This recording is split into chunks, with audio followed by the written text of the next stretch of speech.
ඔන්න ඉතින් ආයෙමත් ඔයාලට ලස්සනම ලස්සන ගවුම් රෙදි ටිකක් අරගෙන ආවා. ඉතින් බලන්නකො මේ ගවුම් රෙදි වල තියෙන ලස්සන. ඉතින් ලස්සන පාට ටිකක්, ඒ වගේම ලස්සන ඩිසයින් ටිකක් තියෙනවා. ඒ වගේම මේ රෙදි 100%ක්ම කොටන් රෙදි. පාට යන්නෙත් නැහැ, බෝල් පිපෙන්නෙත් නැහැ. ඉතින් ඔයාලට පුළුවන් මෙන්න මේ ගවුම් රෙදි මගෙන් ඕඩර් කරන්න.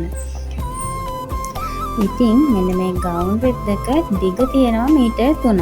මම මේක දෙකට නවලා තමයි තියෙන්නේ. ඒ වුණාට මේකේ ගවුම් රෙද්දක දිග මීටර් 3ක් තියෙනවා. ඒ වගේම පළල අඟල් 35යි. 36ක් නැහැ, 35ක් වගේ තමයි තියෙන්නේ. ඉතින් ඔයාලට මෙන්න මේ ගවුම් රෙදි ඕන නම් මේ ගවුම් රෙදි දෙකක් රුපියල් 2000යි. ඒ වගේම ඩෙලිවරි නොමිලේ. ඔයාට මේ ගවුම් රෙදි ඕන නම් 076යි 640යි 66යි 26යි කියන WhatsApp නම්බරයකට මට මැසේජ් එකක් දාන්න. මේ ගවුම් රෙදි වල ස්ක්‍රීන්ෂොට් එකක් එක්කම.